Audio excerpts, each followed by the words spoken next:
Finally, in our story-ended segment, she's been the children's book critic at the Wall Street Journal for 13 years. Tonight, she's here to talk about something very important and dear to my heart, the power of reading aloud to children and sharing stories together and how it can supercharge learning.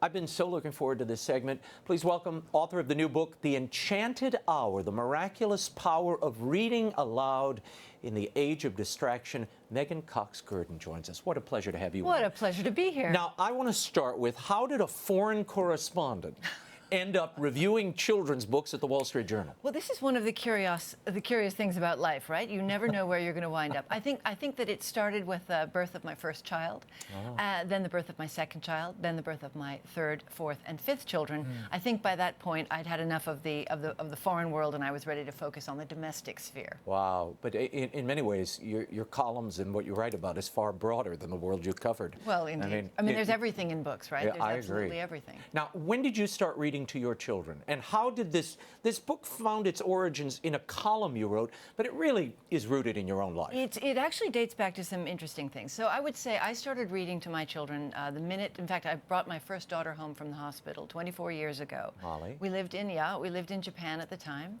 and I didn't know anything about how to raise babies. I didn't grow up with siblings, and I came, as my father will joke, I was an only child from a broken home.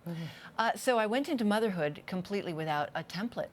The one thing I did know was that I was going to read to my children, if I ever had them, because I'd seen a friend who'd had babies earlier, and I saw her putting reading aloud sort of at the center of her family life. And I thought, you know, I want to do that. So we got home from the hospital with this little bundle, and I went straight to a rocking chair and picked up a copy of Grimm's fairy tales and started reading aloud. And maybe 2 or 3 minutes into it, I burst into tears. I felt completely ridiculous because, you know, a baby isn't listening. But from there, I recovered, and that went on. And 24 years later, I'm still reading every night. Wow. To your children. It's a ritual. It's a ritual. It's the one non-negotiable part of every evening. Yeah. We're going to talk about it and how it's impacted your family life. But I want to back up for a moment, because in the book, one of the most fascinating parts of the book, you go to the Cincinnati Children's Reading and Literacy Discovery Center. Right. They are doing some incredible research on brain development. So what did you learn? Right. So what they're doing there is quite extraordinary. They are looking at what happens in children's brains, and this is children, the very crucial ages 3 to 5 generally. They're looking at what happens in the brain at that developing time when children are responding to different kinds of inputs. So what happens in a child's brain when he or she is shown a video? What happens in the child's brain when they just listen to a story being told to them without seeing any pictures? And crucially, what happens in a child's brain when that child is approximate the picture book experience? So the child is looking at still pictures, listening to a story being read. What they discovered, so they've come up with a wonderful sort of fairy tale name for what they discovered, is that they call it the Goldilocks Effect. So a story told to a small child without any accompanying pictures is a little too cold, like the first bowl of porridge that Goldilocks tastes. It's not enough going on in the brain really to get things going. To engage it. Right. Showing a child a video is too hot. There's just too much visually going on. There's no time for the deeper brain networks to sort of interact and synchronize with one another. There's no time to reflect on what you're seeing or to jog memories. It's all just bam, bam, bam. It's a passive viewing experience. Right. They can't fully engage. Right. So the brain it shows that some shock and awe of the visual is happening, but the deeper brain networks that are so important with young children that they engage are not brought to bear. But like the third bowl of porridge that Goldilocks tastes when she goes into the Three Bears house, the picture book experience is just right. It gives small children exactly what they need to develop their brain architecture. That is amazing. And there's so much more that goes on, and that's one of the wonderful things I discovered in the research for the book. It isn't just that there's a lot of cognitive stimulation, again, stipulating that we're talking about younger children here. But there's an immense amount of emotional kind of education that takes place when we read to kids.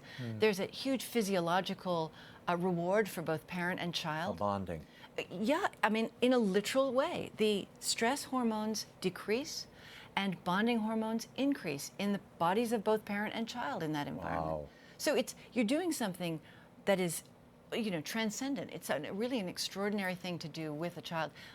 But may I say, in the book, I do talk mostly about children and reading with children and reading in the family context. But you talk about your children in their teenage years and what happens later as well. And indeed. And of course, as I say, we sometimes forget that the parent-child relationship is not the only important family dynamic. And there is also the child-parent relationship.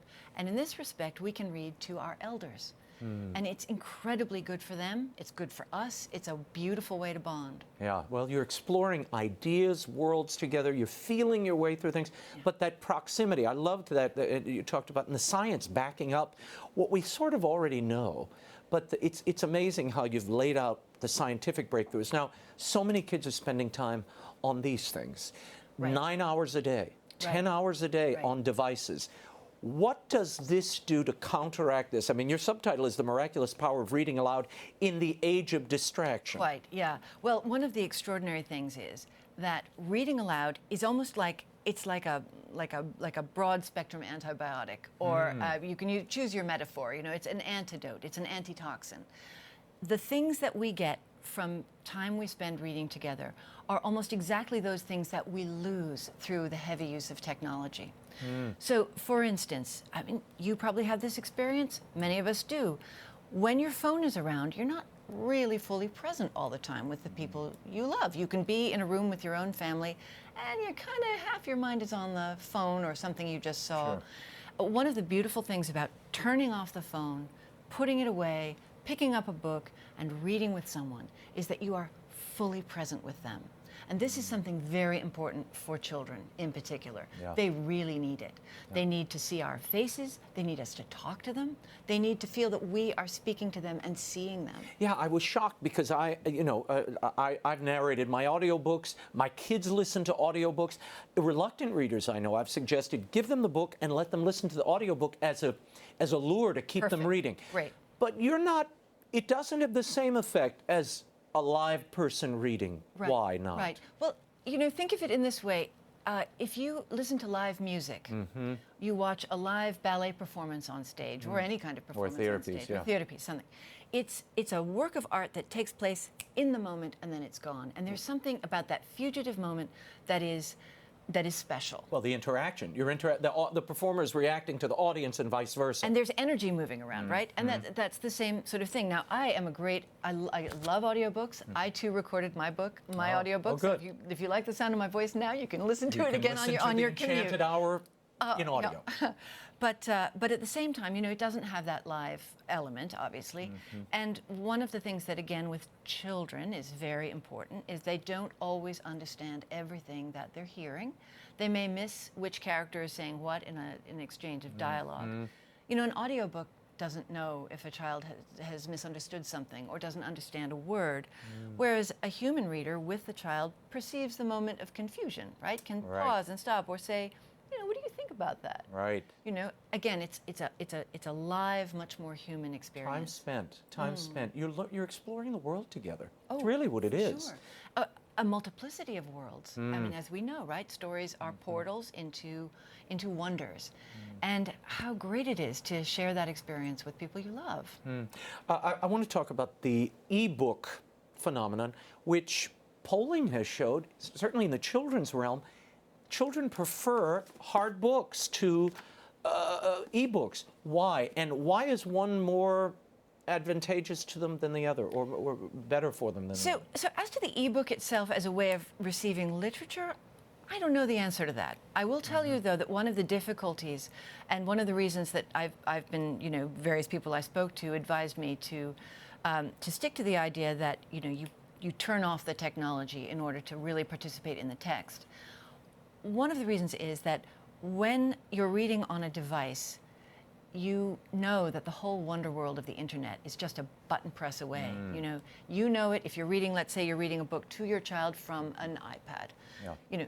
Yes, there is the text of the book. Yes, you can, as it were, turn the pages. But both of you know that everything is underneath that surface, and therefore it takes you out of the moment. And sometimes there are hyperlinks in the text. Right. You can click on them, and that tells you about the palace described or the locale described, and that does take you out of the experience. Video is the same. Video storybooks are not as Well, look, I mean, these are all effective. different ways of enjoying stories, right? I mean, and also the technology genie But the is out of science, the box. but your right? book indicates the science shows us that it's not having the same impact. Oh, for sure. As the verbal. Oh no, that's delivery absolutely by a right. human The being. live human experience is by far the best. It's just the best. Well, what's the earliest age to start reading to children? You talk about infants in this book. I would say you start reading to children before they're born.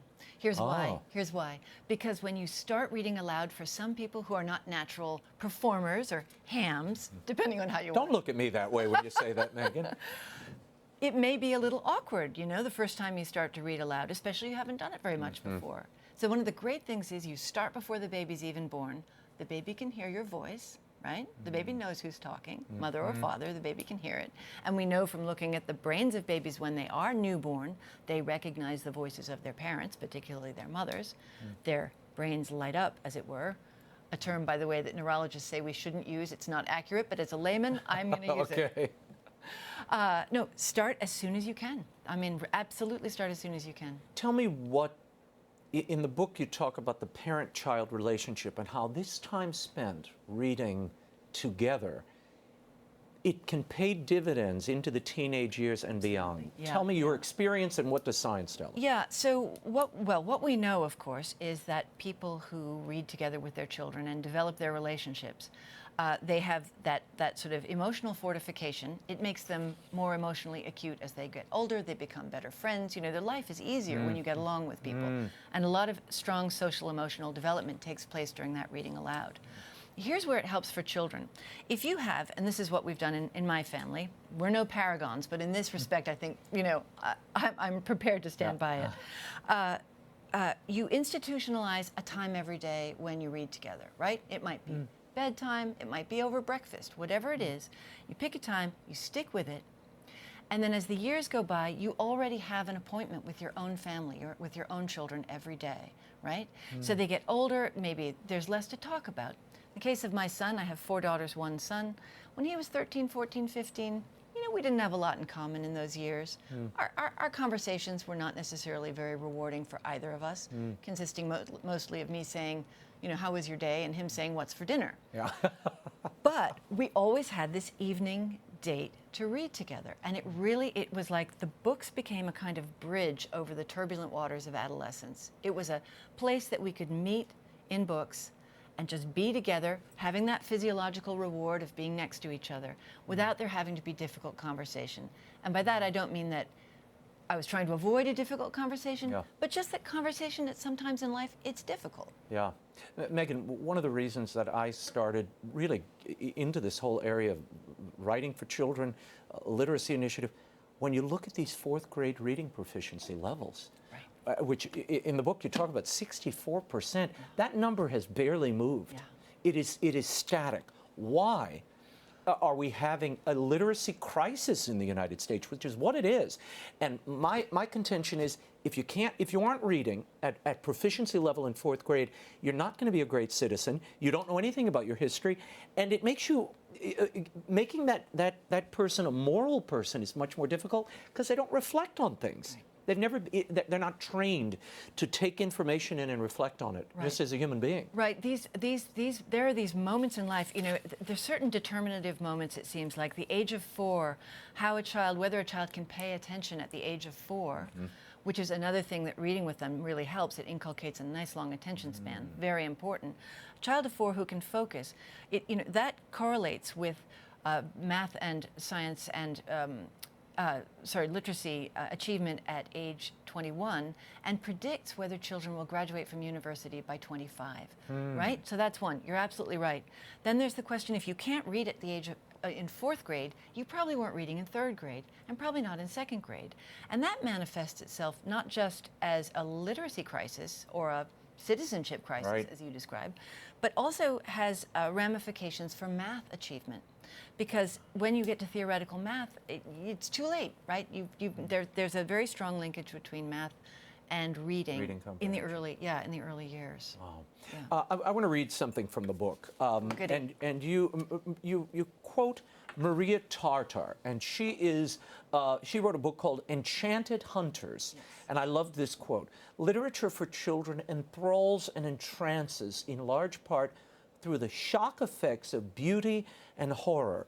We all like to be shocked and startled, and there's something about amplification and exaggeration that you always get in these stories. And then you always get riddles and enigmas. You're shocked and startled and curious. How did this thing happen? What if something like this happened? So immediately all your senses are engaged. You know, this children's literature area, it's a mixed bag. Adults, I find adults are more shocked and worried about the content than the kids are. I almost think you need the shock to shake them. Flannery O'Connor always talked about, you know, you need that kind of gothic sledgehammer to wake everybody up. I think given all the competition for children's eyes and attention, you need that to wake them up. What are you seeing as you review books? Are we feeding that enchantment, that wonder, that horror and beauty that Tarter talks about? Yeah, it's something I look for. I absolutely look for books that have a kind of, not necessarily beauty in a kind of namby-pamby or saccharine way, right? It's beauty with force. Sometimes beauty can come in unexpected clothing. What am I seeing? I see a lot of books that I would quickly pass over, to be perfectly honest with you. I feel that we are missing, sometimes we're missing a sense of adventure. There's a great interest amongst adults in perpetuating certain very important standard issue ideas, right? And so, I mean, there are 1,000 picture books, for instance, about, you know, someone who feels like the odd person out, and the other playmates, whether they're giraffes or whatever, you know, isolate that person, and everyone gets the lesson. No, you know, it's okay to be unusual, and everybody needs to accept you. Rudolph the Red-Nosed Reindeer. Right, but I mean, it's that idea is done to death, and the presumption somehow is that children are these savages who wouldn't otherwise have, know how to wouldn't know treat the kind of difference. striped giraffe in their midst. No, actually, but anyway, no. So I mean, I do think it's one of the reasons I love to look at collections of folk tales and fairy tales when they come through. Sometimes they're retellings, sometimes they're collections of fairy tales and stories that have been neglected by historians and folk tale collectors over the years. Is that there is this depth to them, right? Yeah. There's depth, because the stories to last have to be told over and over and over again. They have to be worth telling over and over and over again. And there is a kind of clarification that takes place over time. Extraneous characters get left out, and what you have at the nugget is something deep and human, right? And so even the retellings of fairy tales can keep that, if the authors are not too busy trying to sell some sort of contemporary correctness, shall we say? No, that you feel. I read all the Grimm's fairy tales to my kids, and there is something. I remember my mother reading to me. There are certain books that you just connect with. I mean, every time I see Peter Pan, I instantly think of my mother because I hear her voice. Right. And that those themes of what resonated with parents, and that's what I love about your book, The Enchanted Hour. It really is about not only sharing your values and your ideas with your children, but really your soul with them in some ways. Absolutely. And only literature, that shared experience, can impart that outside of a religious experience. Right, of course, there are other ways up the mountain, as it were. But no, I think that's exactly right. I think, and in fact, as in terms of connectedness, the connectedness is not just, parent and child having an emotional connection. It's connectedness to culture. It's connectedness to literature, to the stories that your parents, grandparents, maybe great-grandparents knew and loved. There's beauty in that, right? And also there's, there are artistic traditions that children can encounter through picture books that they might not ever get anywhere else, at least not until they're adults or in college, if they're lucky enough to go to college. There's another quote. I have to share this before we run out of time. Anna Dewdney. Dewdney, yeah. Whom you quote at the very end of your book. Yeah. And she says, when we read to a child, we are doing so much more than teaching him to read or instilling in her a love of language. We are doing something that I believe is just as powerful, and it is something that we are losing as a culture. By reading with a child, we are teaching that child to be human. Ah, it's so beautiful.